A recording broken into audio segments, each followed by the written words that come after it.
Bismillahirrahmanirrahim. Bismillah wa bihamdi. Assalamualaikum warahmatullahi wabarakatuh.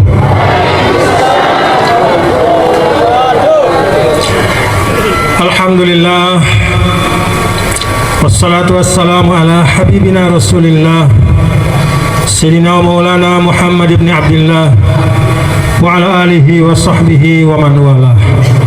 Allahumma aslih ummata Muhammadin sallallahu alaihi wasallam wa farij an ummati Muhammadin sallallahu alaihi wasallam warham ummata Muhammadin sallallahu alaihi wasallam wa anshur wahfaz wa aid nahdatal watani fil alamin wa amir nahdatal watani diniyatal islamiyah ala madhhabi ahli sunnati wal jama'ati ila yaumiddin bihaqqi Muhammadin sallallahu alaihi wasallam. Amma ba'd.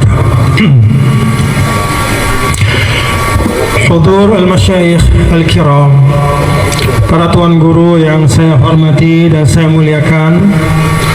Ada tuan guru Dr.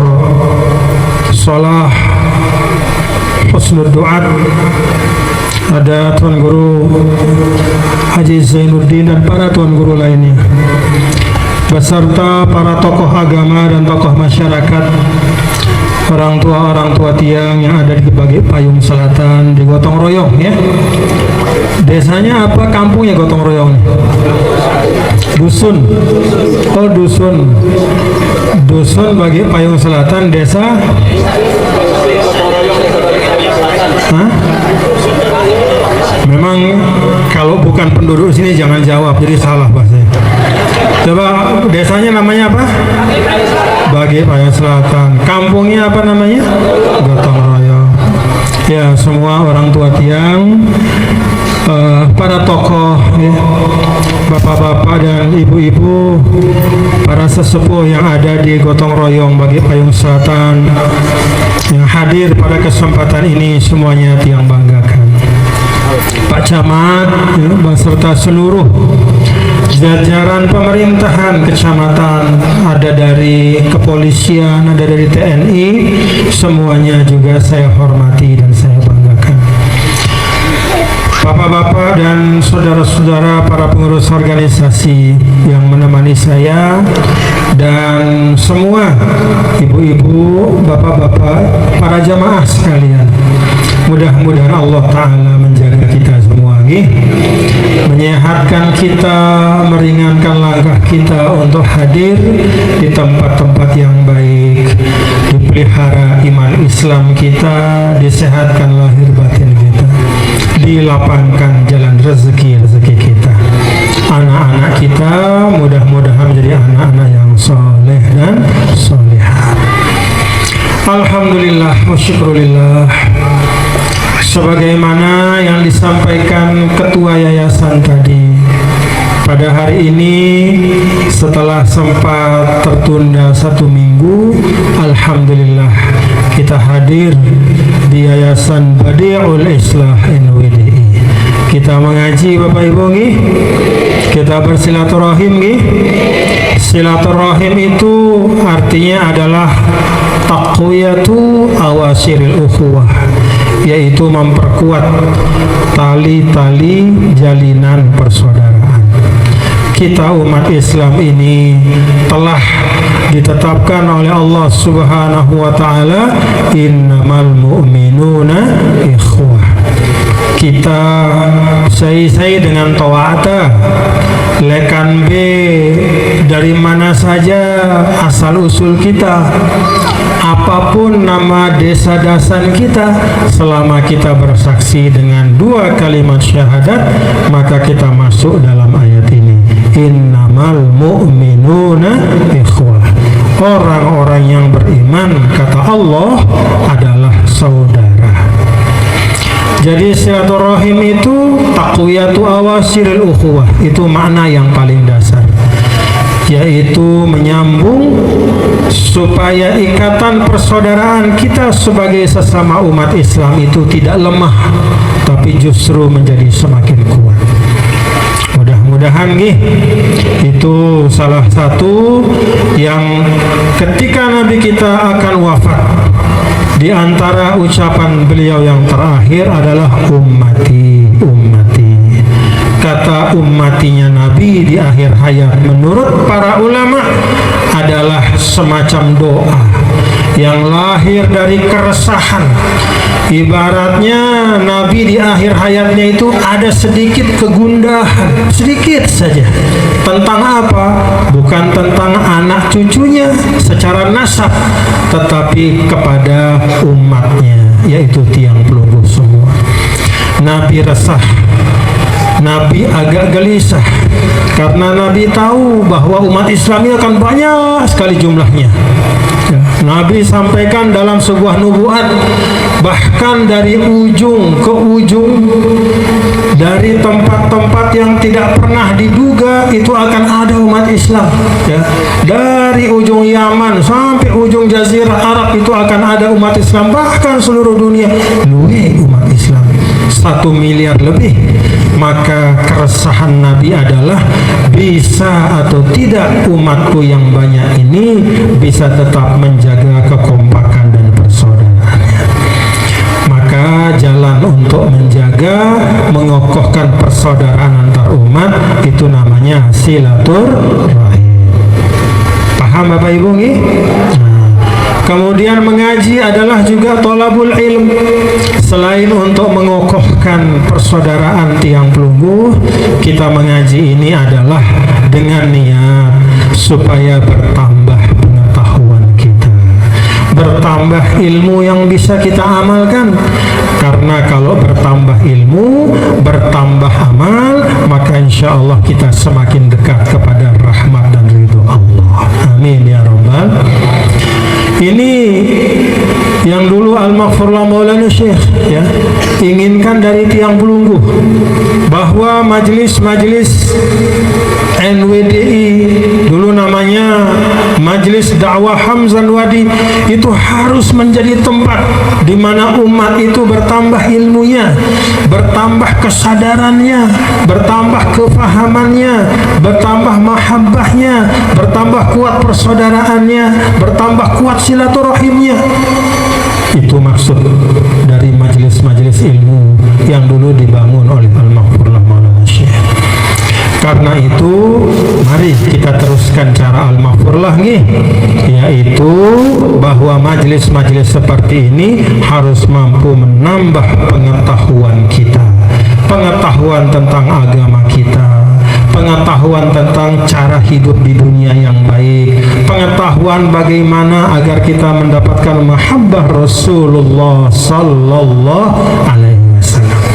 Karena itu Bapak-bapak Ibu tiang aja untuk kita mengaji sekarang nih. Nah, nanti kita bahas, uraikan sedikit. Mengaji tiang ambil dari tafsir Al-Qurtubi, nanti diikuti tiang baca nih. Dari 114 surah yang ambil dari surah Ar-Rahman. Siapa Bapak-bapak Ibu yang pernah baca surah Ar-Rahman? Pernah baca surah Ar-Rahman? Ar-Rahman 'allamal Qur'an. Itu awalnya. Nah, yang aja baca tafsir Al-Qurtubi untuk tayammunan wa tabarrukan. Kebetulan tafsir Qurtubi ini adalah kitab tafsir yang kebetulan tiang punya sanad langsung ya kepada muallif melalui jalur, ada jalur Al-Maghfurlah, ada jalur buku tiang di Kairo, dan di beberapa tempat yang lain, sehingga mudah-mudahan berkah untuk kita semua. Ikuti bacaan tiang. Bismillahirrahmanirrahim. Qala al-muallifu rahimahullah tabaraka wa ta'ala wa adama an-naf'a bihi wa bi'ulumihi fid darain. Amin. Suratul Rahman makkiyatun kulluha fi qaulil Hasan wa qala Ibnu Abbas illa ayatan minha hiya qauluhu ta'ala yas'aluhu man fis samawat wal ard wal qawlu al awwalu as-sahhu. wa sahha anna an-nabiyya sallallahu alaihi wasallam qama yusalli as-subha binakhlatin faqara'a surat ar-Rahman wa marra an-nafaru minal jinni fa'amanu bihi wa fit Tirmidzi an Jabirin qala kharaja Rasulullah sallallahu alaihi wasallam ala ashabihi faqara'a alaihim surat ar-Rahman min awwaliha ila akhiriha fasakatu faqala laqad qara'tuha ala al-jinni lailatal jinni fakanu ahsana mardudan minkum kuntu kullama ataitu ala qawlihi fabi ayyi ala'i rabbikuma tukadziban qalu la bi syai'in min ni'amika rabbina nukadzibu falakal hamdu wallahu ta'ala a'lam. Bapak-bapak saudara, jadi ini suratul Rahman, surah yang diturunkan sebelum hijrahnya Nabi kita Nabi besar Muhammad sallallahu alaihi wasallam. Dari apa yang penunggu tiang baca tadi, surah Rahman ini ternyata adalah sebuah surah yang cukup istimewa. Karena di dalam riwayat ini surah yang dibaca oleh Nabi kita Nabi besar Muhammad sallallahu alaihi wasallam pada saat salat subuh. Dan pada saat Nabi sallallahu alaihi wasallam itu baca, beliau sedang membaca surat Ar-Rahman, marra, lewat di tempat Nabi membaca surah Ar-Rahman itu al-jin, nafarun minal jin, ada sekelompok jin yang lewat, lalu kemudian mereka mengaminkan, mereka mengaminkan dan beriman masuk kepada Islam, yang mengikut kepada Nabi besar Muhammad sallallahu alaihi wasallam ketika mereka menyimak surah Ar-Rahman. Kenapa sampai jin yang numpang lewat itu sampai beriman? Karena dalam surah Ar-Rahman ini sangat banyak Allah Subhanahu wa taala menyebutkan tanda-tanda kekuasaannya.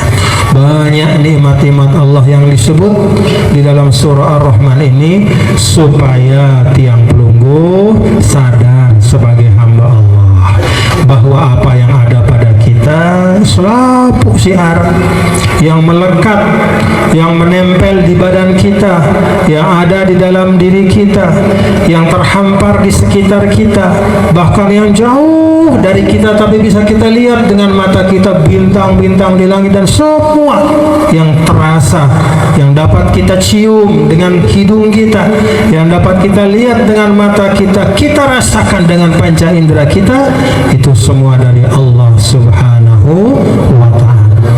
Bahkan ada kisah yang tadi kita baca, bapak-bapak ibu, ini juga satu pelajaran kepada kita semua, bahwa ketika Nabi Shallallahu Alaihi Wasallam membaca surah Ar-Rahman ini di depan para sahabat, dari awal sampai akhir sahabat diam menyimak Nabi sampai akhir.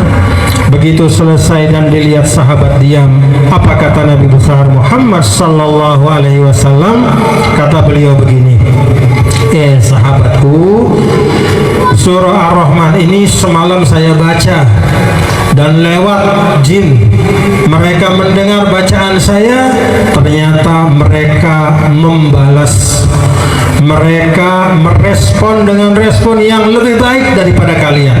Kalau kalian hanya diam saja, tapi kalau jin itu ketika dia menyimak firman Allah Ta'ala, fabi ayyi ala'i rabbikuma tukadziban, mereka selalu mengatakan la bi syai'in min ni'amika rabbana nukadzibu falakal hamdu.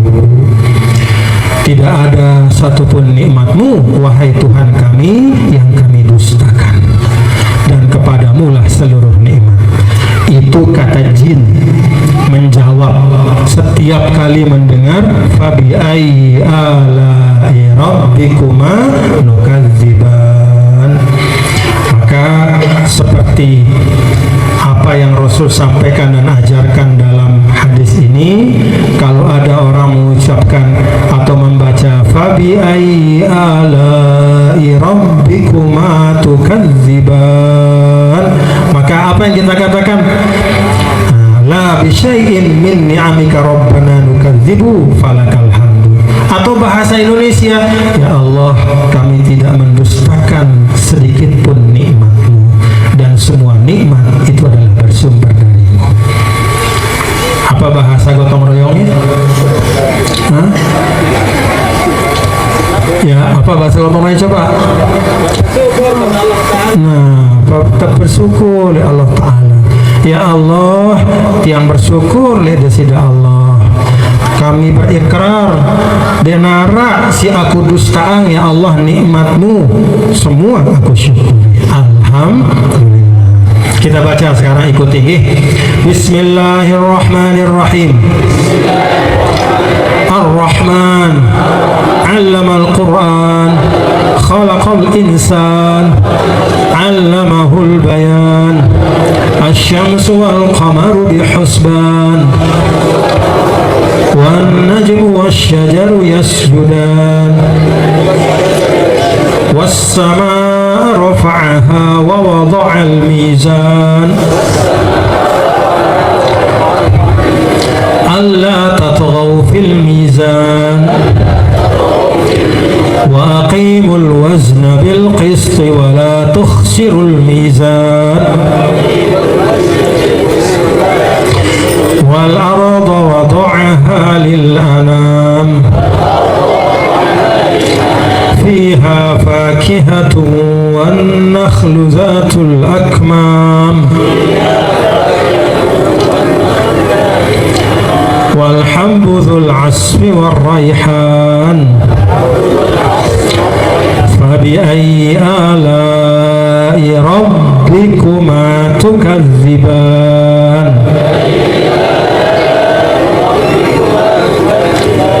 Kita amalkan yang ada di hadis tadi, la nukadzibu bi ni'amika ya rabbana walakal hamdu. Apa bahasa gotong royongnya tadi?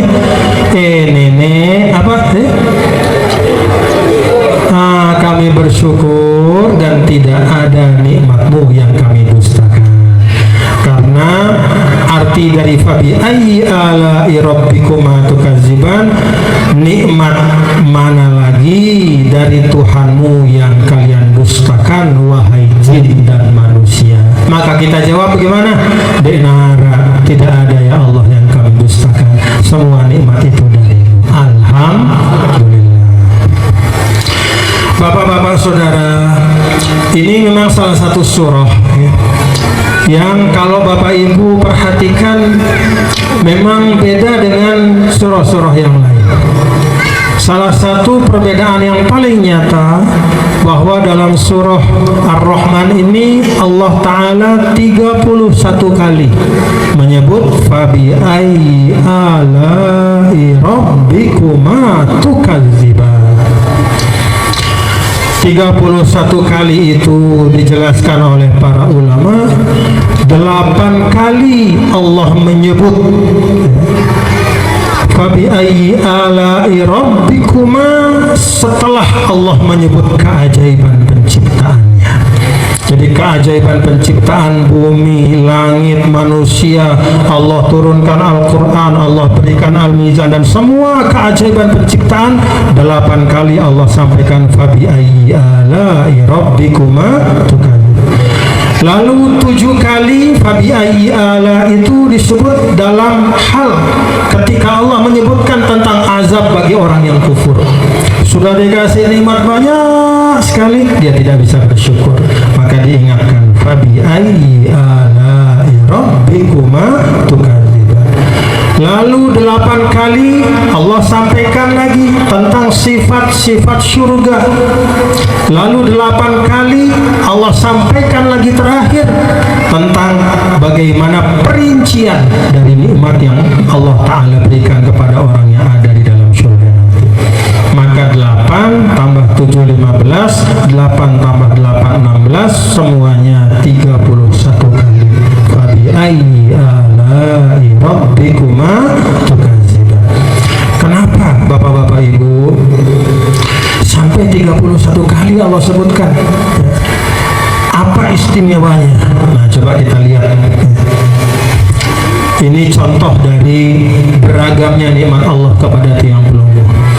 qauluhu ta'ala ar-Rahman 'allamal Qur'an. Qala Sa'id bin Jubair wa Amir Asy-Sya'bi ar-Rahman fatihatu thalathi suwar idza jumi'na kunna isman min asma'illahi ta'ala alif lam ra ha mim wa nun. Jadi Ar-Rahman di dalam ayat yang pertama ini, Bapak-bapak Ibu Saudara, sebagian ulama katakan bahwa seakan-akan surah ini menggabungkan awal dari surah dalam Al-Quran yang dimulai dengan 3 macam pembuka. Yang pertama yang dibuka dengan alif lam ra, itu ada 5 surah dalam Al-Quran. Ada surah Yunus, Hud, Yusuf, Ibrahim, dan Hijr. Itu semuanya diawali dengan alif lam ra. Kemudian yang diawali dengan Hamim, yang diawali dengan Hamim itu ada 7 surah. Ada surah Ghafir, Fussilat, Syura, Zukhruf, Dukhan, Jasiyah, dan Al-Ahqaf. Dan kemudian surah yang diawali dengan Nun, yaitu surah Al-Qalam. Nun wal qalami wa ma yasturun.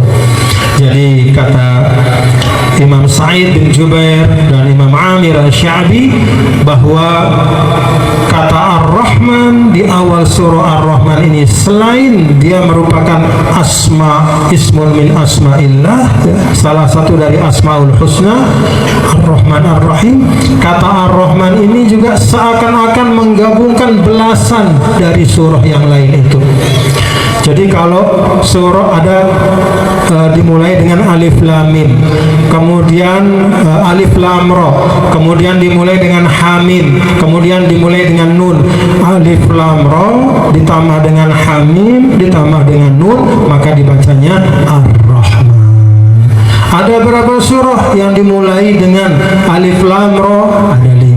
Ada berapa surah yang dimulai dengan hamim? Ada 7. Ada berapa surah yang dimulai dengan nun? Ada 1. Artinya kalau kita gabungkan 5 tambah 7 tambah 1, itu ada 13 surah. Maka seakan-akan kalau kita simak dari Imam Sa'id bin Jubair, satu surah Ar-Rahman ini menggabungkan fadilah dari 16 surah itu. Alhamdulillah. Allamal Quran. Allamal Quran. Allah Subhanahu wa taala mengajarkan Al-Quran, ay 'allamahu nabiyahu sallallahu alaihi wasallam hatta addahu ila jami'in nas. Makna dari Allamal Quran itu, Allah Subhanahu wa taala mengajarkan Al-Quran. Siapa yang diajarkan oleh Nabi? Yang paling pertama yang menerima, siapa Bapak Ibu yang menerima Al-Quran? Si pertama saya, Allamahu nabiyahu. Allah Ta'ala mengajarkan kepada nabinya, Nabi besar Muhammad sallallahu alaihi wasallam. Karena itu Bapak-bapak Ibu, kalau kita mau paham Al-Quran itu, yang pertama, yang paling jalan, cara si paling bagus, si paling sholah, si paling tepat untuk memahami Al-Quran adalah tafsirul Quran bil Quran, menafsirkan Al-Quran dengan ayat yang lain. Jadi satu ayat ditafsirkan dengan ayat yang lain. Contoh di dalam suratul Fatihah, apa doa kita yang terakhir? Ihdinas siratal mustaqim siratal ladzina an'amta alaihim. Ya Allah, kami mohon 17 kali kita baca. Bapak Ibu nih, berapa kali? Kenapa 17? Apa itu 17 tuh? Jumlah rakaat sholat fardu. Subuh 2 rakaat, zuhur 4, asar 4, maghrib 3, isya 4. Berapa jumlahnya? 17. Nah, selama 17 kali kita baca suratul Fatihah, dan doa yang paling inti selain dari ihdinas siratal, selain dari iyyaka na'budu wa iyyaka nasta'in, yang paling inti ihdinas siratal mustaqim. Kita minta, ya Allah, saya minta tunas ya Allah supaya saya diberi petunjuk. Petunjuk kepada apa? Jalan orang-orang yang kau berikan nikmat. Jalan orang yang kau berikan nikmat. Siapa itu yang diberikan nikmat oleh Allah? kita mau tahu orang yang diberikan nikmat, kita buka Al-Quran. Oh, ternyata ada ayat di tempat yang lain, ya, ma'alladzina an'amallahu alaihim minan nabiyina was-siddiqina was-syuhada was-salihin. Oh, jadi jalan orang-orang yang diberikan nikmat, maksud dari yang diberikan nikmat oleh Allah Ta'ala itu utamanya an-nabiyyin was-siddiqin was-syuhada was-salihin, yaitu para nabi, kemudian orang-orang siddiqin, yaitu yang imannya sudah teruji, tidak pernah bergeser dalam situasi apapun, yang dia ucapkan syahadatnya itu masuk dalam hatinya, apa yang dia tampakkan sama dengan batinnya. Wa syuhada, kemudian juga jalan dari orang-orang yang mati syahid. Jadi orang yang mati syahid itu orang yang diberikan nikmat oleh Allah. Wa as-salihin, kemudian yaitu orang-orang soleh. Jadi kalau kita mau tahu tafsiran dari orang yang diberikan nikmat yang kita minta dalam suratul Fatihah, ya Allah, berikanlah aku petunjuk jalan orang-orang yang kau berikan nikmat. Siapa mereka? Nabi, siddiqin, syuhada, salihin. Apa artinya Bapak Ibu? Mari kita teladani sifat mereka. Kalau kita tidak bisa jadi orang soleh, mana-mana setengah soleh. Mana-mana kalau orang soleh itu ada 100 kebaikannya, mana-mana kita bisa tiru 1, 2. Tapi ada sesuatu yang bisa mengikat kita dengan dia. Paham Bapak Ibu? Jadi dengan berkah satu sifat yang sama itu, kita bisa nanti di akhirat minta sama Allah, ya Allah, ini orang ini ada 100 kebaikannya, dia suka silaturahim, sholat fardu di masjid, suka bersedekah, suka puasa sunnah, suka segala macam sampai ada 100. Kalau dia hanya bisa 1 dari 100 itu, ya Allah, tapi dengan berkah 1 itu saya mohon bisa dibersamai dengan dia. Wa alhiqna bis salihin. Itu satu contoh Bapak-bapak Ibu nih, satu contoh. Jadi bahwa kita menafsirkan Al-Quran yang terbaik, satu ayat kita tafsirkan dengan ayat yang lain. Yang kedua, kata ulama, menafsirkan Al-Quran yang paling baik adalah dengan melihat contoh bagaimana Nabi memaknai Al-Quran itu.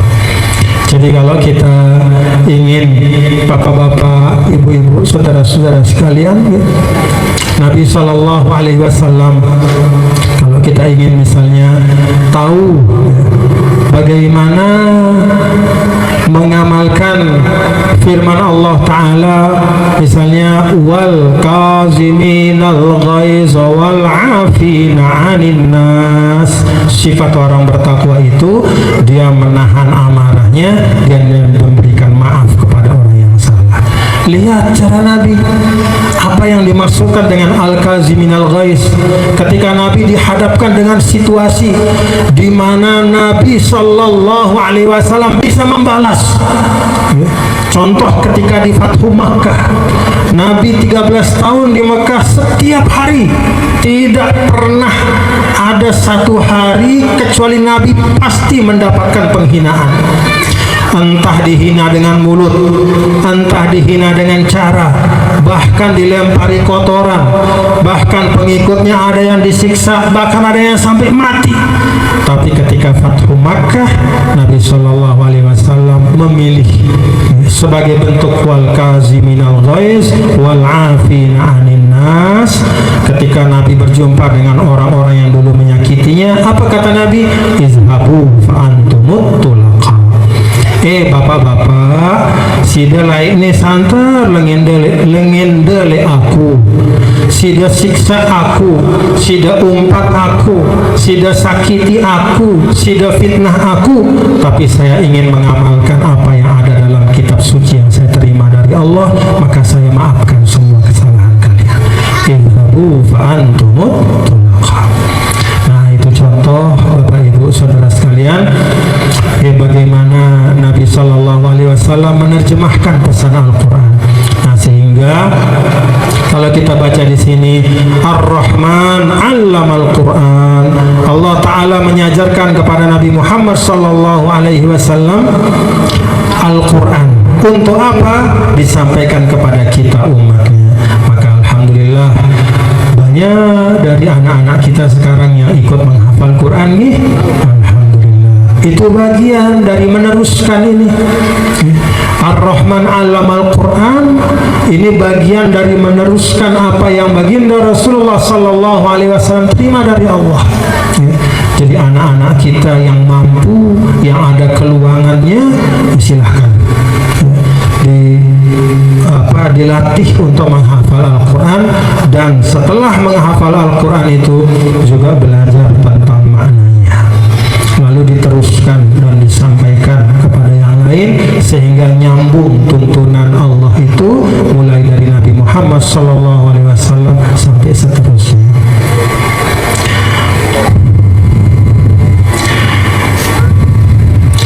Wa qala Zajjaj, ada Imam Az-Zajjaj mengatakan makna dari wa makna 'allamal Qur'an ay sahalahu li yuzkara wa yuqra, kama qala wa laqad yassarna al-Qur'ana lidzikri. Imam Zajjaj mengatakan bahwa makna dari 'allama itu adalah yassarahu, sahalahu li yuzkara wa yuqra.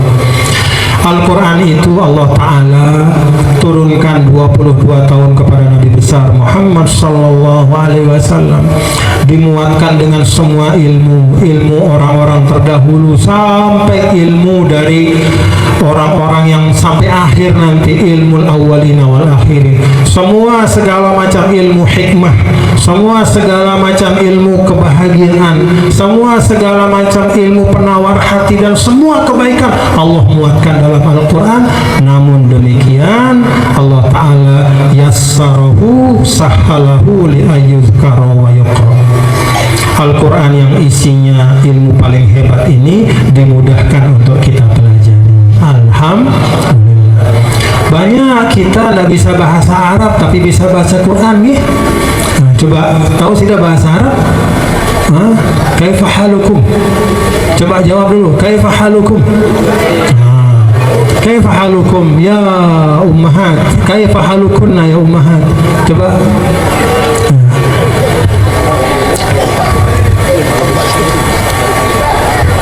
Tidak bisa, kalau bahasa Arab tidak bisa, tapi kalau membaca Al-Quran bisa. Para pintar-pintar, lancar, bahkan bisa menghafal surah Yasin yang panjang sekali bisa kita hafal, padahal kita tidak bisa bahasa Arab. Nah, ini kata Imam Zajjaj, inilah merupakan salah satu dari nikmat yang paling besar. Maka Allah sebut pertama setelah Ar-Rahman, maka bentuk dari Rahman Rahimnya, kasih sayangnya Allah, cintanya Allah kepada Bapak Ibu dan kita semua, Allamal Quran. Dengan sebab Allamal Quran itu, maka hidayah iman bisa terjaga pada diri kita. Ini nikmat yang paling utama. Nanti Bapak Ibu, baru Allah Ta'ala nanti setelah ini Allah sampaikan was-samaa'a rafa'aha, langit itu ditinggikan oleh Allah. Kemudian wal arda wada'aha, bumi itu dibentangkan nanti. Tapi yang pertama itu adalah nikmat yang paling besar. Itulah yang disebut dengan nikmatul iman. Dari mana asalnya? Dari hidayah Al-Quran. Alhamdulillah. Nah, karena itu bapak-bapak, ibu-ibu, saudara-saudara sekalian, dalam kesempatan ini yang paling penting kita baca dari surah Ar-Rahman ini, kita harus sadar untuk meletakkan setiap nikmat itu pada tempatnya. Nikmat yang paling penting kita pentingkan, nikmat yang paling utama kita utamakan. Kita utamakan dalam mana kita jaga, itulah yang paling utama dan paling penting. Itu yang disebut dengan an-ni'matul khassah atau an-ni'matul mutlaqah. Nikmat itu ada dua macam kata ulama. Yang pertama an-ni'matul khassatu awin ni'matul mutlaqatu, nikmat khusus atau nikmat mutlak. Apa itu? Nikmatul imani wal hidayah. Itu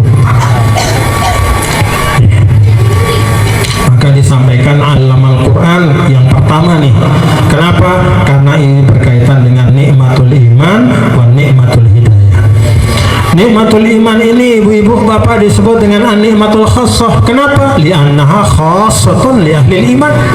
Karena memang Allah khususkan nikmatul iman ini diberikan kepada orang-orang yang beriman. Tidak semua dikasih.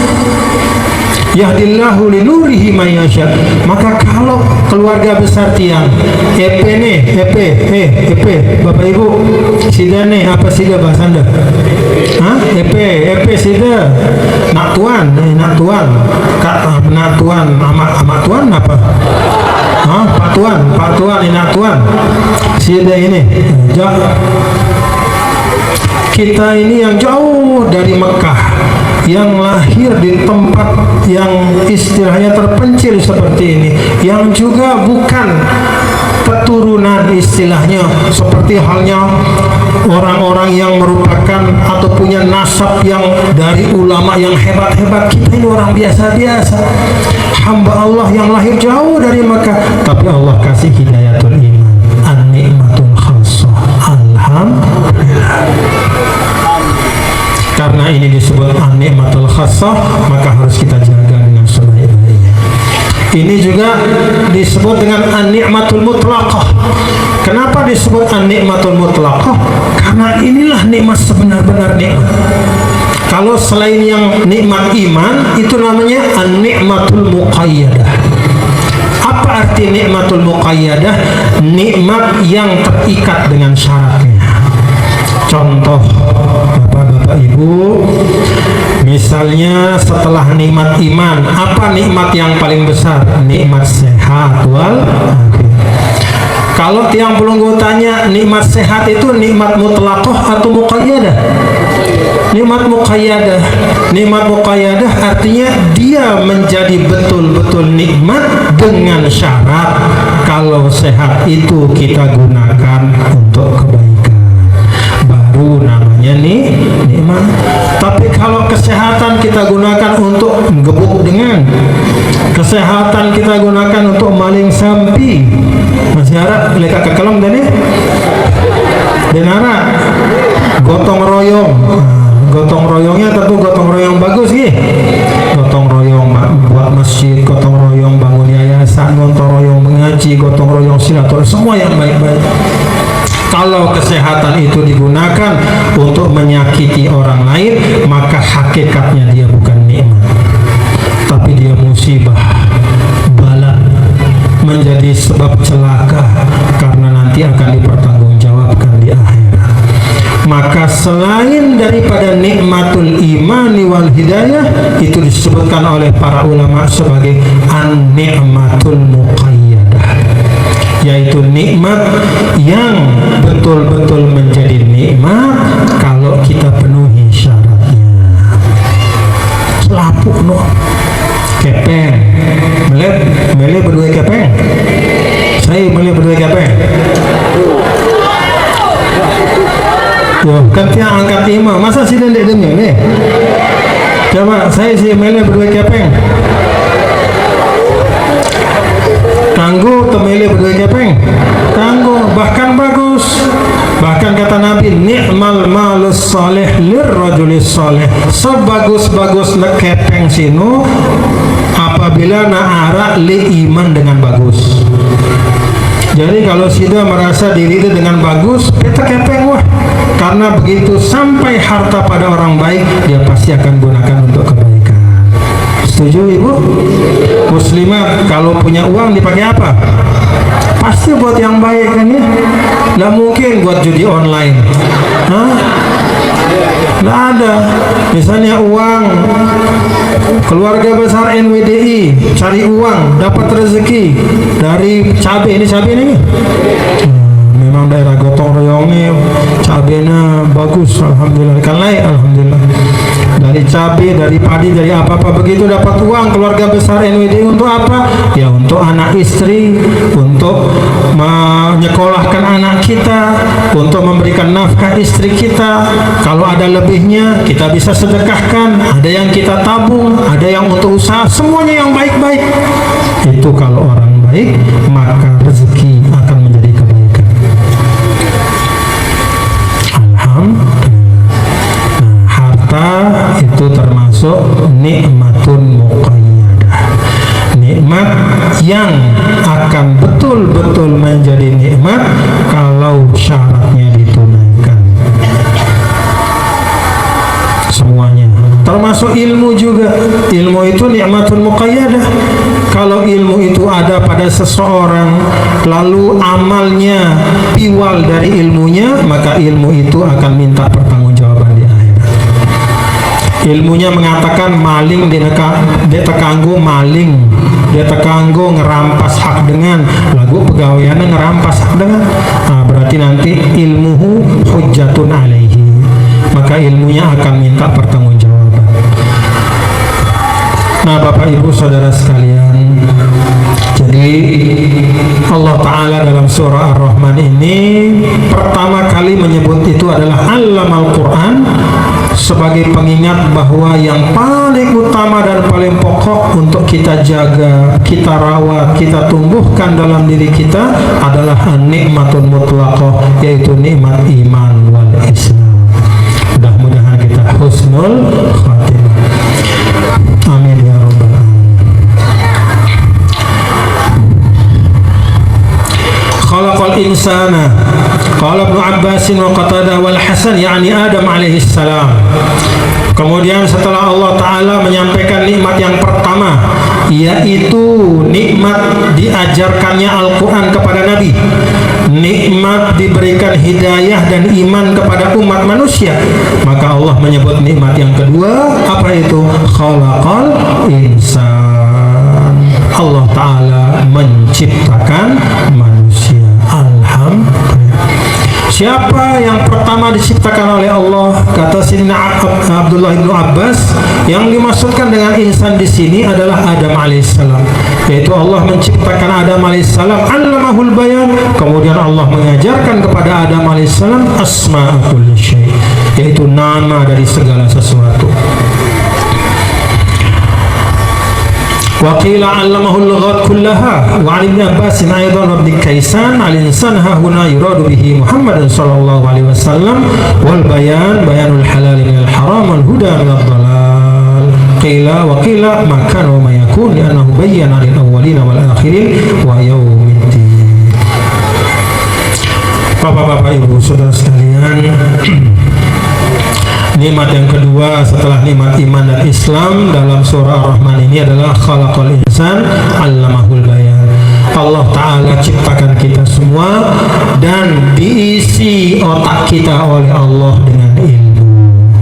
Jadi kalau menurut surat Ar-Rahman di sini, Bapak-bapak Ibu, nih perhatikan ibu-ibu, nih perhatian dulu nih. Perhatian, harus perhatian supaya paham, oke? Jadi kalau surat Ar-Rahman ini, kalau menurut yang kita baca, khalaqal insana allamahul bayan, bahwa harga manusia itu adalah pada ilmu yang ada pada dirinya.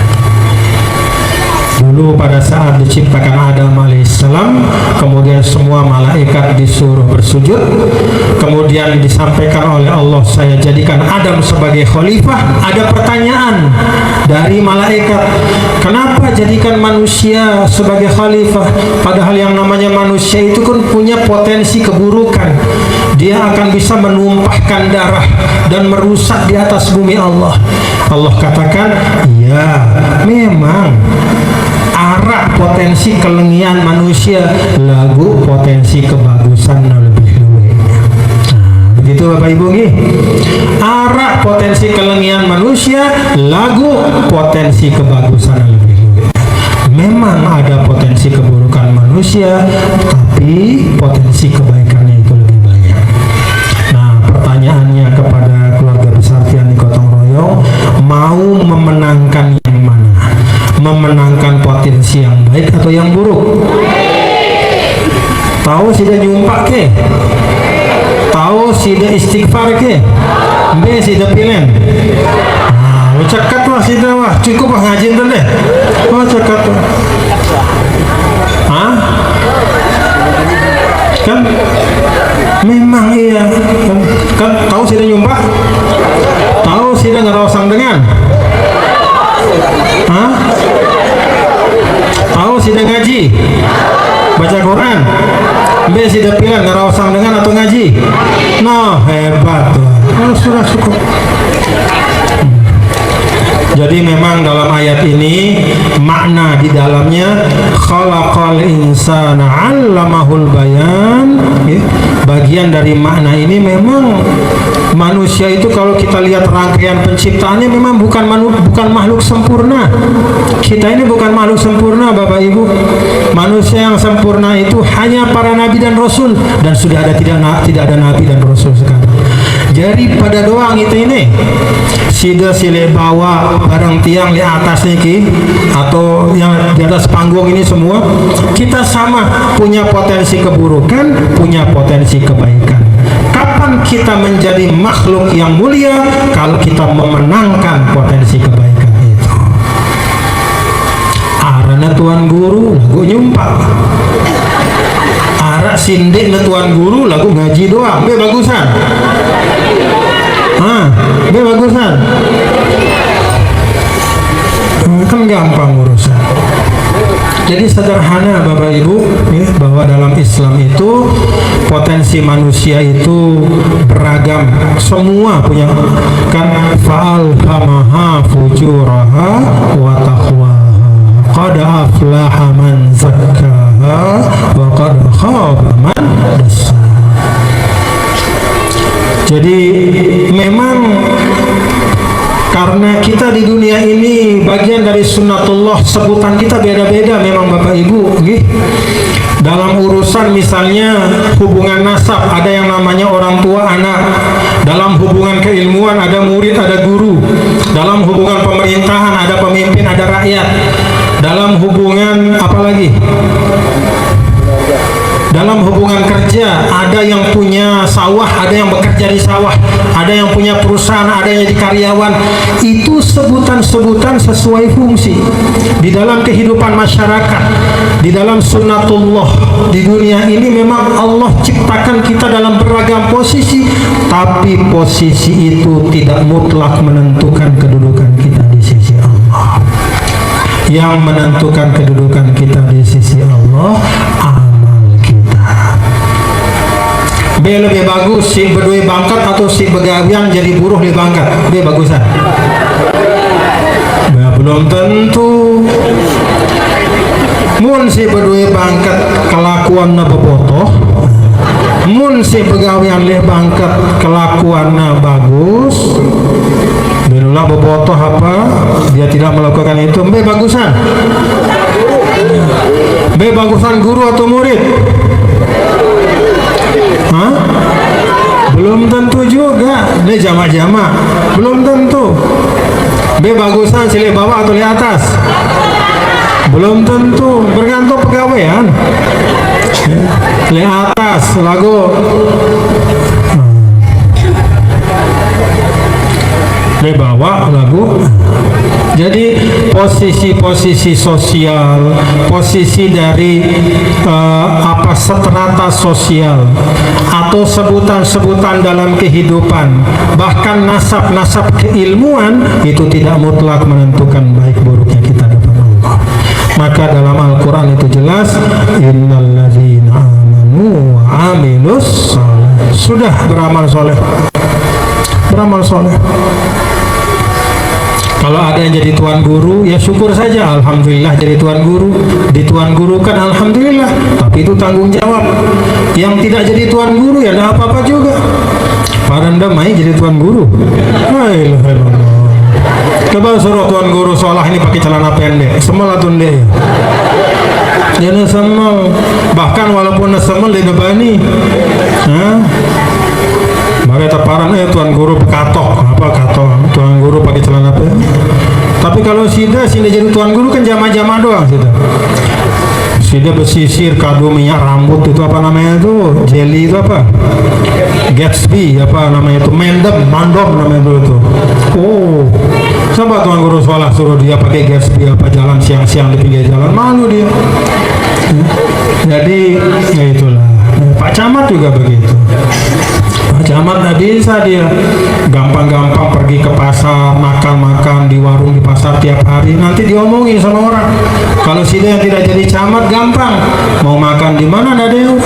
Nah, jadi ada kurang lebihnya. Tapi yang hakiki, kalau kita lihat dalam ayat ini, khalaqal insana 'allamahul bayan, dijelaskan oleh para ulama, termasuk dalam kaitan penciptaan Nabi Adam alaihissalam, dijadikan khalifah, disuruh malaikat bersujud, kemudian iblis tidak mau bersujud. Itu menunjukkan bahwa memang Allah Subhanahu wa taala memberikan keistimewaan kepada manusia. Diberikan potensi ilmu dia, diberikan potensi pengetahuan. Tetapi pada saat yang sama juga bahwa manusia itu punya potensi keburukan. Mudah-mudahan kita dilindungi dari potensi keburukan dan dimudahkan untuk allamahul bayan.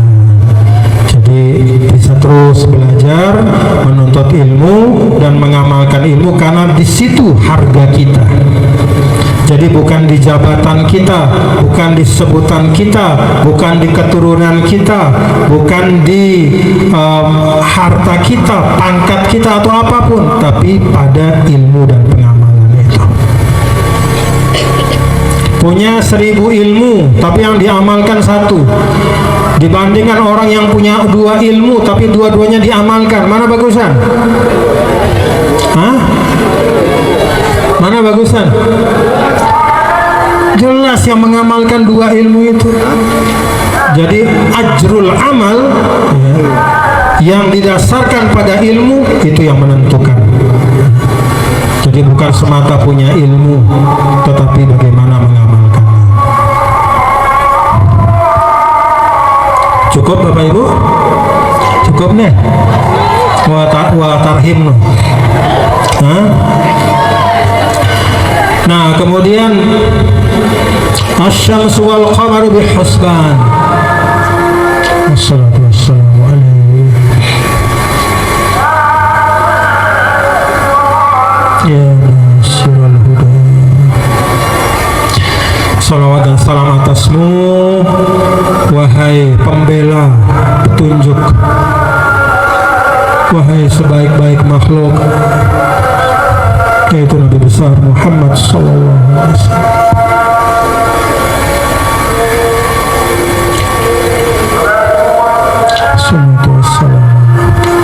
Ada orang mengatakan tarhim itu bid'ah katanya. Bapak-bapak, dia nggak Rasul sang bid'ah. Wah, siaran dengan tarhim lo dengan baca sholawat. Siaran baca sholawat sino, Allah Subhanahu wa taala sendiri mengatakan dalam innallaha wa malaikatahu yusholluna 'alan nabi. Taudar yusollu fi'il mudhari', tidak ada batasan waktu, seakan-akan Allah mengatakan setiap saat Allah bersalawat kepada Nabi. Maka silahkan mau baca tarhim apa bentuk, beragam bentuk sholawat, mau dalam bentuk tarhim, sholawat nahdatain, sholawat tibil qulub, semua sholawat, yang penting baca sholawat itu berarti mengikuti apa yang Allah Subhanahu wa taala minta. Coba dalam ayat itu Allah umumkan, sesungguhnya Allah bersolawat setiap saat kepada Nabi. Demikian pula para malaikat. Maka orang-orang beriman sallu alaihi.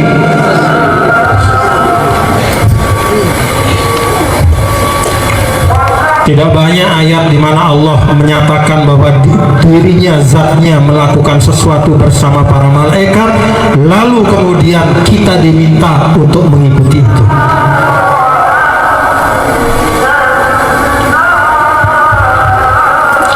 Ada juga ayat yang lain, syahidallahu annahu la ilaha illahu wa ulul ilmi qa'iman bil qist. Syahidallahu annahu la ilaha illahu wal malaikatu wa ulul ilmi qa'iman bil qist. Ini juga yang kedua, ini ayat ini juga mengajarkan ada bacaan yang Allah sampaikan, Allah ucapkan, malaikat juga mengucapkannya, dan ahli ilmu juga mengucapkannya, dan kita juga harus perbanyak mengucapkannya. Apa itu? Annahu la ilaha illahu. Apa itu? Syahadat la ilaha illallah. Makanya jangan gampang-gampang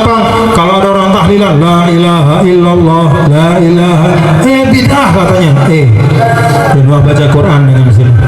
Syahidallahu annahu la ilaha illahu. Syahadat la ilaha illallah itu Allah sendiri yang mensyahadatkannya bersama para malaikat dan ulul ilmi. Artinya apa? Itu adalah amalan yang memang harus selalu kita ucapkan, ya, kita amalkan setiap saat. Amalan istimewa. Paham Bapak Ibu? Paham-paham di sini deh. Paham-paham di sini. Wa ilal muntaha rufi'ta.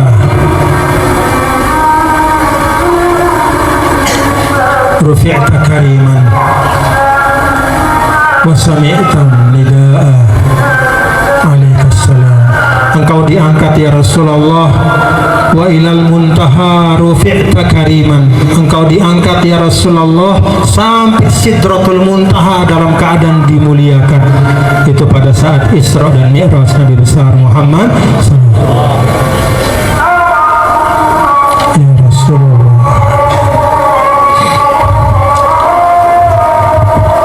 Ya Rasulullah. Kita simak tarhim nggih. Kita simak tarhim ini indah sekali maknanya tarhim ini.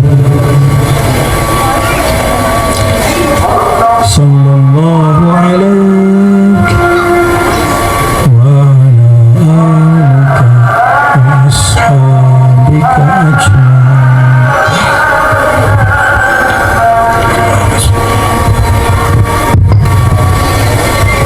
Kita lihat setelah selesai mengaji kita langsung melaksanakan sholat nih. Jadi kita sambung sedikit. Wakila al-insanu yuradu bihi jami'un nasi fahuwa ismun lil jinsi wal bayan ala hadha al-kalam wal fahm wa huwa mimma fuddila bihi al-insanu ala sa'iril hayawan. Ada pula ulama mengatakan bahwa insan, kalau yang pertama tadi insan itu maksudnya Nabi Adam. Al-Mahul Bayan, Nabi Adam diajarkan semua nama-nama makhluk dan diajarkan segala macam bahasa. Ada juga yang mengatakan insan itu adalah Nabi Muhammad sallallahu alaihi wasallam. Al-Mahul Bayan artinya Nabi diajarkan Al-Quran oleh Allah, lalu kemudian Nabi juga diajarkan dan diberitahu mana halal dan haram dan semua ilmu-ilmu awalina wal akhirin. Ada juga ulama mengatakan bahwa al-insan di sini maksudnya kita semua. Bukan sekadar Nabi Adam, bukan sekadar Nabi besar Muhammad sallallahu alaihi wasallam, tapi kata al-insan dalam ayat ini khalaqal insan itu mencakup kita semua bapak-bapak, ibu-ibu sampai akhir zaman nanti. Apa makna allamahul bayan? Kalau insan ini dimanakan semua manusia, Allah Ta'ala mengajarkan kita berbahasa. Jadi bahasa itu nikmat Allah. Karena itu berbahasalah yang baik nih, berbahasa yang baik. Berbahasa yang baik itu adalah salah satu sebab dulu pada masa Rasul banyak sekali orang Arab masuk Islam karena bahasa Nabi. Bahasa laisa bifarzin wala gholizin wala sakhabin. Nabi itu orangnya tidak kasar, Nabi itu orangnya tidak bengis, dan Nabi itu orangnya tidak suka teriak ribut. Itu sifat Rasul. Nabi berbahasa dengan baik. Karena itu Allamahul Bayan dalam makna yang disampaikan oleh ulama ini adalah pengingat tiang pelunggu supaya selalu berbahasa yang baik. Berbahasa yang baik. Kalau kita tidak bisa berbahasa yang baik, kita diam. Jangan kita komen, milu-miluan, ikut-ikutan berkomentar sesuatu yang kita tidak tahu, sesuatu yang bisa menyakiti orang. Kita diam. Pastikan yang keluar dari mulut kita adalah bahasa yang baik. Allamahul bayan. Wallahu a'lam bishawab. Kita cukupkan sampai di sini, nggih. Nah, Bapak Ibu, ada beberapa hal yang bisa kita ambil dari surah Ar-Rahman ini. Yang pertama bahwa dalam surah Ar-Rahman ini ada ayat yang diulang sampai 31 kali, yaitu fabi ayyi ala'i rabbikuma tukadziban. Dan sebagian besar tempat di mana ayat ini disebut dalam surah Ar-Rahman adalah ketika Allah menyebut kebaikan dan nikmat. Hanya sedikit disebut ketika Allah menyampaikan tentang azab atau musibah. Apa artinya? Bahwa rahmat Allah di dunia ini jauh lebih banyak dari cobaannya. Nikmat Allah itu jauh lebih banyak daripada cobaan yang diberikan kepada kita. Karena itu kalau kita dapat cobaan jangan putus asa nih. Ingat-ingat nikmat Allah jauh lebih banyak. Sebagaimana yang disampaikan oleh surah Ar-Rahman. Jadi pelajaran yang pertama, surah Ar-Rahman ini mengingatkan kepada kita bahwa nikmat Allah itu jauh lebih banyak daripada cobaannya. Maka syukur kita harus lebih banyak dari sabar kita. Dalam istilah, dalam makna bahwa ucapan alhamdulillahirabbil alamin itu harus selalu menghiasi keseharian kita. Alhamdulillah. Yang pertama, nikmat jauh lebih banyak daripada musibah, sehingga kita tidak cepat putus asa, tidak terlalu lama berkesedihan, tidak terlalu lama meratapi sesuatu. Ada sesuatu yang hilang, jangan lama-lama sedihnya. Kalau terlalu lama kita sedih, Allah tidak akan datangkan gantinya. Jadi begitu kita berhenti bersedih, Allah kasih gantinya. Tapi kalau kita terus bersedih, itu tandanya belum ikhlas terhadap takdir itu. Maka Allah tahan, tidak akan diberikan gantinya. Begitu hilang kesedihan, kita cukupkan hasbunallahu wa ni'mal wakil. Nah, saat itu Allah kasih gantinya. Alhamdulillah. Apapun namanya. Jadi seperti gelas kan, nih gelas nih. Kalau dia penuh bisa dikasih air lagi nggak? Bisa nggak? Kalau sudah penuh bisa dikasih air nggak? Nggak bisa. Harus dikurangi dulu baru bisa ditambah.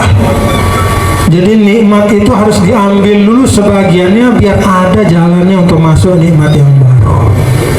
Kan begitu nih. Kalau dia penuh dan kita biarkan, tidak ada tambahan airnya. Nah, kenapa tiang misalnya bisa tumpahkan nih, tiang tambah nih, tiang tambah sampai dia penuh. Kenapa bisa tiang penuhkan? Karena tadi ada jalannya. Maka kalau Allah Subhanahu wa Ta'ala memberikan kita satu cobaan, itu adalah jalan muqaddimah. Allah siapkan nikmat yang baru untuk kita. Alhamdulillah. Bagaimana kalau Allah tidak kasih cobaan? Misalnya Allah kasih harta, dapat terus apa yang kita mau. Bagaimana caranya supaya mengurangi gelas itu? Sedekah. Jadi kalau Sida punya uang, kemudian Sida tidak mau sedekahkan karena takut berkurang, justru karena Sida tidak mau sedekahkan, maka rezeki Sida tidak akan bertambah.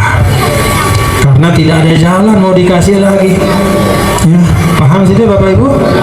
Sida berdua kepeng 100.000. Atau misalnya Sida berdua kepeng 10 juta. Terus Badiul Islah ini misal lagi membangun, ayo ikut nyumbang mana-mana 10.000. Sida berdua kepeng 10 juta. Kemudian takut, kalau saya sumbang nanti Badiul Islah berkurang uang saya. Nah, hati-hati ya, hati-hati.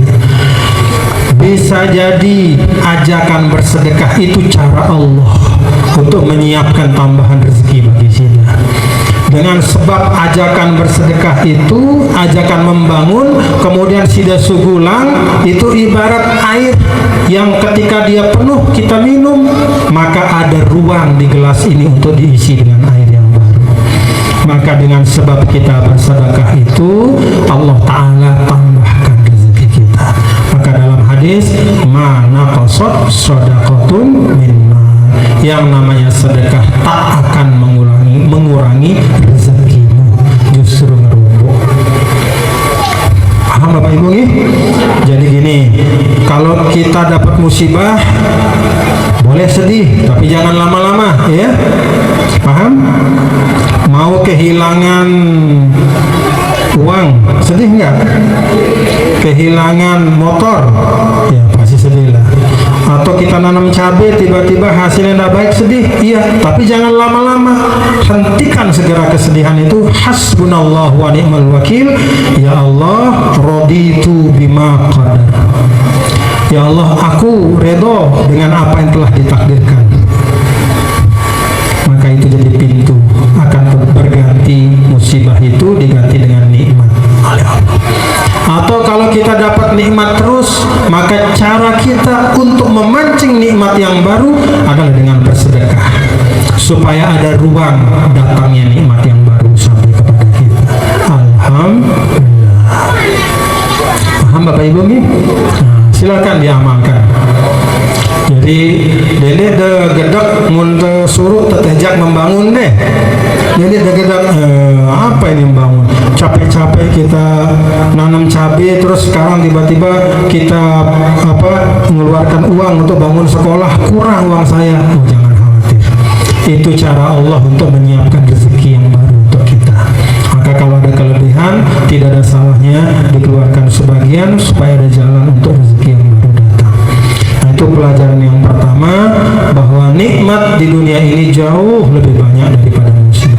Yang kedua, Bapak-bapak Ibu, di antara semua nikmat yang Allah karuniakan itu yang paling utama untuk kita jaga, kita bawa, kita pelihara, jangan kita kasih siapa-siapa, tapi harus tetap ada pada diri kita. Itu namanya an-nikmatul khassah atau an-nikmatul mutlaqah.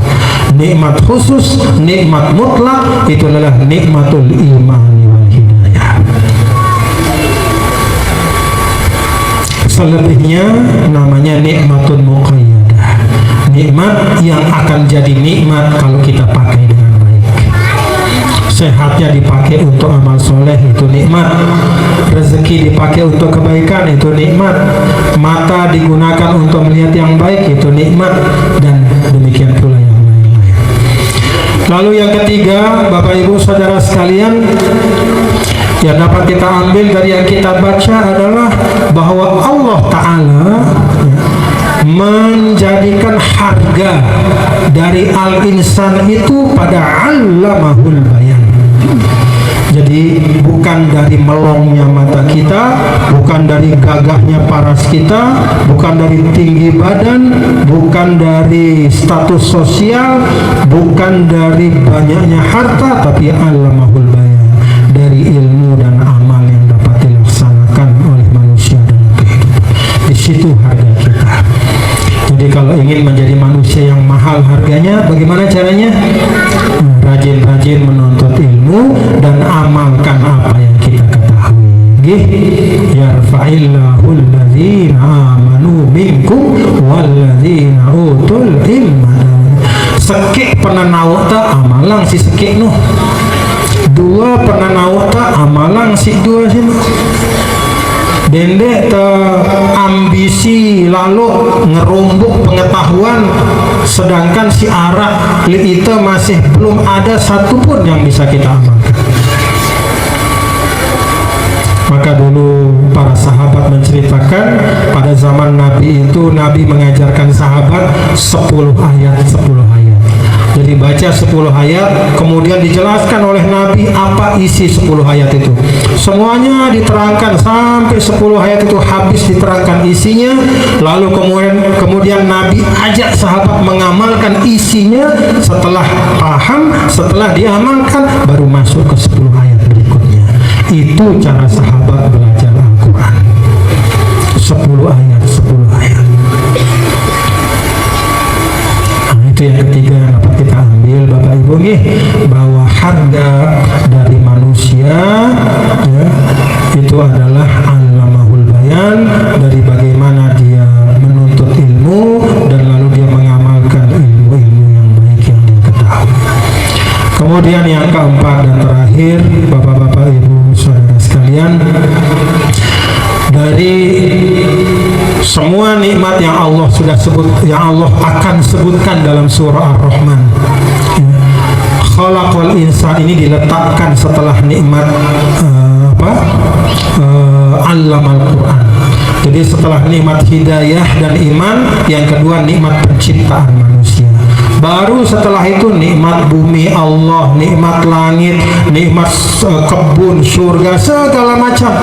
Tapi yang pokok setelah nikmat hidayah, nikmat penciptaan manusia. Artinya apa?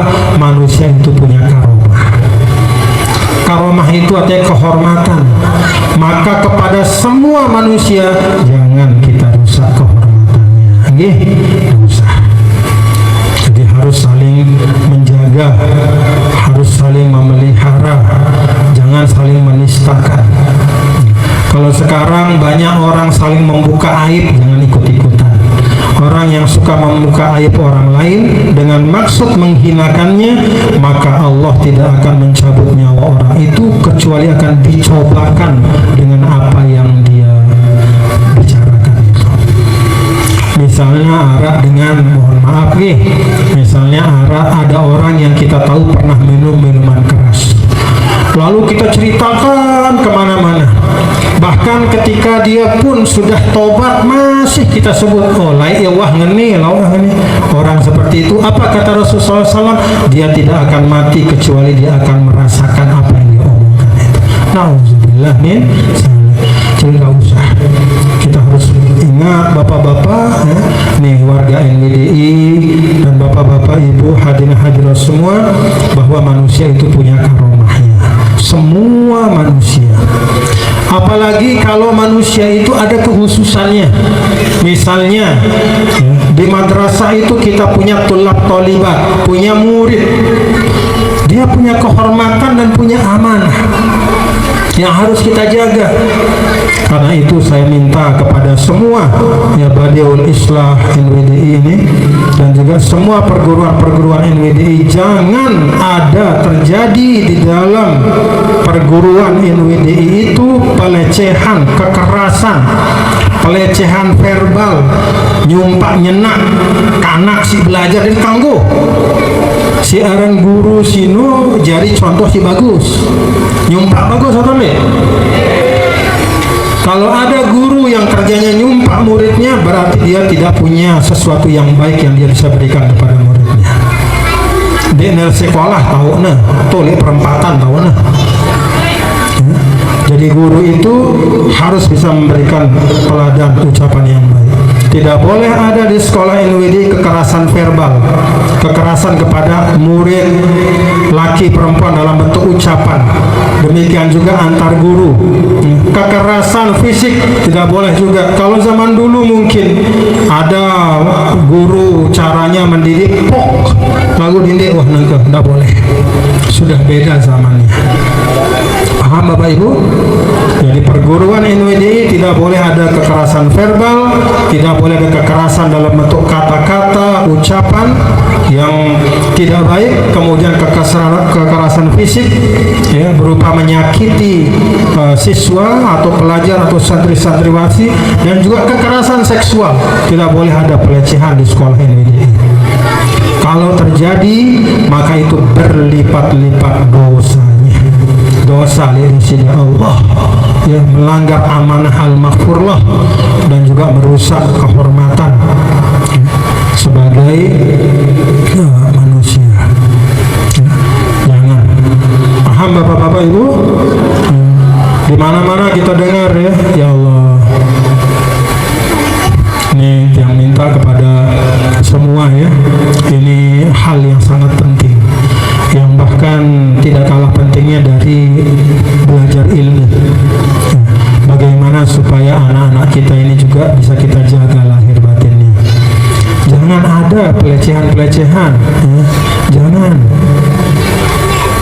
Maka jangan ada sentuhan-sentuhan dari guru kepada murid ya. Nggak usah ada sentuhan-sentuhan. Sekarang ini masa fitnah. Manusia sekarang juga beda dengan dulu. Kalau dulu yang namanya guru ustadz itu sudah hampir bisa dipastikan dia istaqomat sariratuhu wa alaniyatuhu, lurus lempeng lahir batin lahir gunungkan deh. Karena itu jaga diri bagus-bagus. Paham Bapak Ibu nih? Kan kita baca itu di mana-mana banyak kejadian di sekolah ini, bahkan di pesantren ini, di madrasah. Innalillahi wa inna. Tidak boleh ada toleransi di sekolah-sekolah NWDI. Kekerasan verbal, kekerasan fisik, kekerasan mental, kekerasan seksual tidak boleh ada. Madrasah sesuai dengan namanya makanul dars, tahu dengan belajar, tahu dengan ngaji, tempat anak kita menuntut ilmu, membangun akhlak yang baik. Paham Bapak Ibu? Madrasah, madrasah.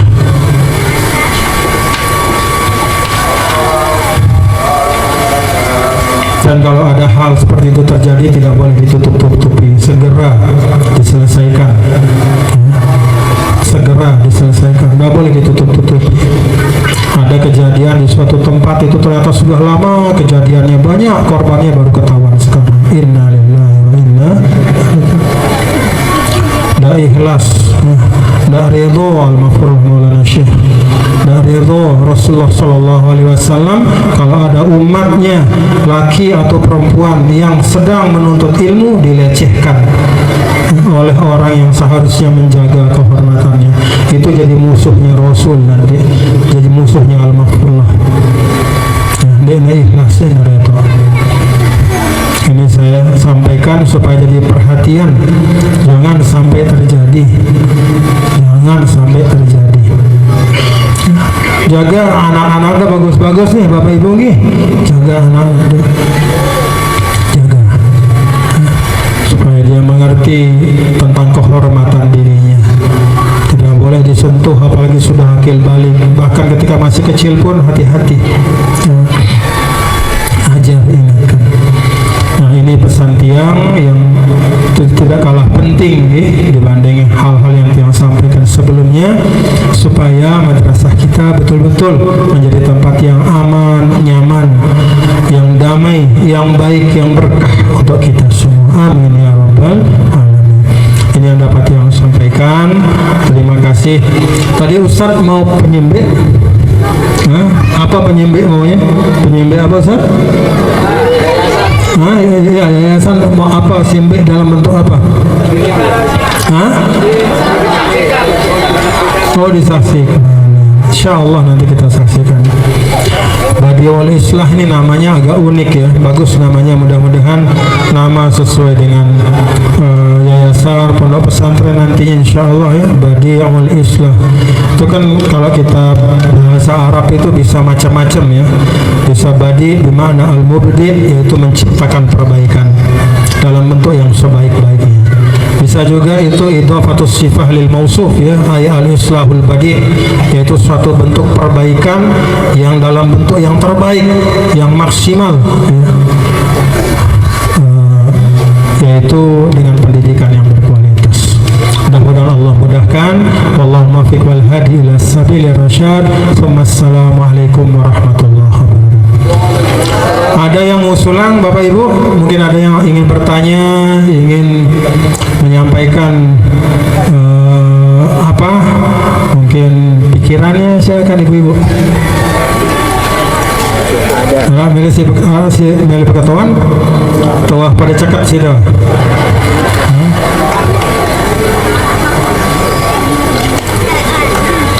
Ada bapak-bapak misalnya mungkin masalah atau fenomena atau apa yang pernah disaksikan ya, atau silakan Ustaz. Bismillahirrahmanirrahim. Assalamualaikum warahmatullahi wabarakatuh. Alhamdulillah diberikan kesempatan Bapak dan Guru. Seperti yang Bapak Tuan Guru sampaikan tadi, jangan lagi mengatakan bid'ah.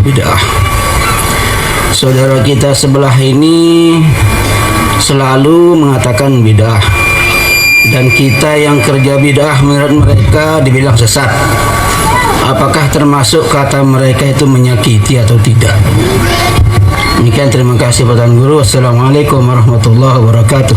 Waalaikumsalam warahmatullahi wabarakatuh. Ya, kalau ada ini sebenarnya kan suatu hal yang memang cukup sering terjadi ya, termasuk akhir-akhir ini, yang menggampangkan menyebut bid'ah dan lalu dihukumkan bahwa itu perbuatan sesat, dan karena itu maka yang melakukannya akan masuk neraka.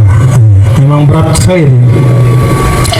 Yang sudah sampaikan tadi bahwa tidak semua yang tidak dilakukan oleh Rasulullah SAW itu berarti terlarang.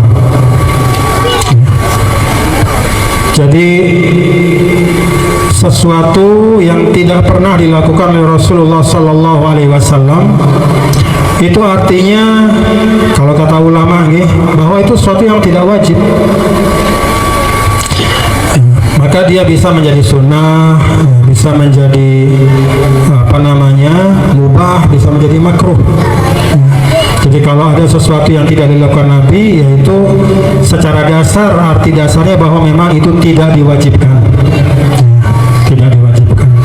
Sebagaimana kalau ada sesuatu yang dilakukan Nabi, maka itu arti dasarnya bahwa itu tidak dilarang. Paham nih? Jadi kalau ada sesuatu yang tidak dilakukan Nabi, itu bukan berarti haram. Jadi makna paling dasar itu adalah bahwa dia tidak wajib gitu. Bisa jadi dia sunnah, bisa jadi dia sunnah, bisa jadi dia mubah. Dan sesuatu yang mubah yang tidak dilakukan Nabi itu banyak sekali. Sesuatu yang sunnah yang tidak dilakukan Nabi itu banyak sekali. Banyak sekali. Kalau dijelaskan oleh para ulama itu, Nabi SAW pernah tidak makan dop. Dop itu adalah hewan semacam kadal gurun ya. Kadal gurun itu biasa dimakan orang Arab, tapi Nabi di Mekah dia tidak pernah melihat dop. Jadi begitu dihidangkan dop, Nabi itu tidak mau. Maka ketika tidak mau itu, para sahabat mengira bahwa itu diharamkan. Nabi kemudian mengatakan, enggak, ini bukan haram, cuma saya memang tidak suka. Artinya apa? Itu contoh bahwa memang ada sesuatu yang tidak dilakukan Nabi, tapi tetap hukumnya boleh. Hanya masalah selera saja, masalah selera. Nah, demikian pula Nabi SAW ketika memberikan petunjuk, ada petunjuk berupa petunjuk yang terperinci, ada petunjuk yang sifatnya umum. Kalau petunjuk itu sifatnya umum, maka apa-apa yang masuk di dalam yang umum itu boleh dilaksanakan. Berarti itu sesuai perintah Nabi, sesuai perintah Allah. Misalnya yang tadi saya sampaikan, innallaha malaikatahu yusholluna 'alan nabi ya ayyuhalladzina amanu shollu 'alaihi wa sallimu taslima. Wahai umat Islam, orang beriman, bersolawatlah kepada Rasul. Itu kan mutlak umum, maka kapanpun boleh, mau bentuknya tarhim, walaupun tarhim dalam bentuk seperti ini yang persis tidak pernah dicontohkan Nabi, tapi sudah masuk di dalam perintah umum. Demikian pula ada firman Allah, ya ayyuhalladzina amanu dzkurullaha dzikran katsira. Wahai orang-orang beriman, berzikirlah dengan zikir yang banyak. Di situ umum, tidak disebutkan kapan, siang, pagi, sore, 10, 20, 100. Maka ulama mengamalkan sesuai kemampuannya. Ada wali Allah yang zikirnya 1000 kali baca Fatihah, zikirnya 10.000 kali baca suratul Ikhlas. Ada kita orang awam misalnya yang cukup hanya dengan zikir yang pokok-pokok, tidak masalah. Walaupun Nabi tidak pernah mencontohkan baca suratul Ikhlas 1000 kali sehari, memang tidak pernah. Tapi ulama mengamalkan, sebagian para wali-wali Allah itu banyak. Kenapa? Karena berzikir itu sudah dimutlakan perintahnya. Tidak ada larangan, tidak ada membatasi, tetapi secara mutlak. Di hadis tidak ada larangan dan batasan. Kalau tidak ada batasan itu mutlak sesuai kemampuan. Maka kalau orang duduk setelah sholat zikir setengah jam, kalau dia mampu silahkan. Ada yang zikir 5 menit, alhamdulillah. Ada yang tidak zikir sama sekali, innalillah. Itu innalillah itu. Jadi itu orang yang bakhil kepada Allah dan Rasulnya. Kira-kira seperti itu ya, Ustaz ya. Jadi kalau kita mengamalkan sida melen berzikir sekuat-kuatnya sila, ada perintah umum. Walaupun tidak pernah Nabi contohkan. Kata ulama, hikmah Nabi tidak mencontohkan yang berat-berat. Kenapa? Karena Nabi tahu umatnya itu beda-beda kemampuannya. Paham Bapak Ibu? Jadi Nabi tidak mencontohkan yang berat-berat. Itu bukan karena itu tidak baik, tetapi karena tidak semuanya umatnya bisa. Jadi kalau sudah bau baca Quran sejelo 2 juz sila, 5 juz sila, bisa baca Quran hanya 1 halaman, alhamdulillah. Tidak baca Quran sama sekali, innalillah. Paham Bapak Ibu? Nah, pokoknya yang baik-baik, amal-amal yang baik, kalau sudah ada perintah umumnya, silahkan amalkan sesuai kemampuan.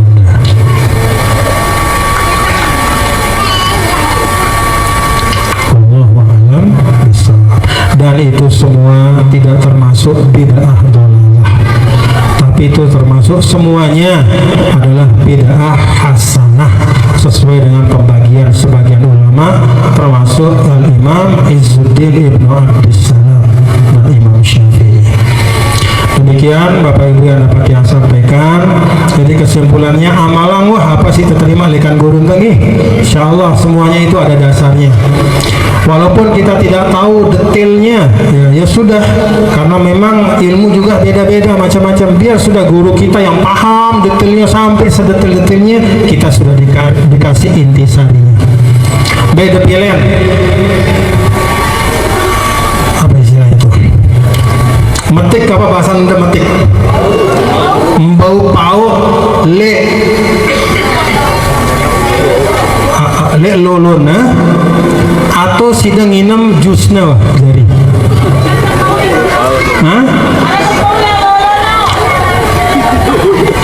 sida melakukan tayak sida lelah sida apalagi sida nina ngombe paenda nguruan dan coba sida nina terus lalu aning lolon pau taek deh mana semangat taek sampai atas milen-milen bau, kadang-kadang apa sih teparan mateng ternyata dia nggak mateng, masih ngantel ruana doang lekan luar mateng padahal dia neman. Begitu sampai bawah potong-potong ternyata kecut. Jauh lebih enak kita dipetikkan oleh orang yang mengerti. Si taek aning lolon pau sino dengan si wah ceket taek lolon pau. Wah tahu ya milen be pau si mateng bareng pau si apa rana? Wadah bila mana sida awalnya sehingga bayi tangan sida pau si wah matang selapuna ampu kupasangna sida gitu kupasang sida tamangna le jus sugul ai jus si wah intisari manis selapuna dek dula capek-capek taek lulun pau dek dula lelah-lelah mupas ya wah tinggal nikmati. Itu ibarat kita belajar sendiri terus mau tahu sendiri sampai detail itu belajar kadang-kadang salah dada guru belum berdaya dibanding kita punya guru yang sangat ilmunya jelas seperti Al-Maghfurlah yang sudah tahu bagaimana cara istinbat hukum, yang sudah mengerti fikihnya, mengerti usul fikihnya, mengerti tarikh tasydidnya semuanya sehingga dihadirkan kepada kita hasil. Itu ibarat jus sudah intisari. Beda pilihan. Gak berubah ya. No ibaratnya. Dari munara dengan berbahasa kita kembali ke Quran hadis. Kita ya dengan sini tahu taek pohon apa lulun pau atau dia.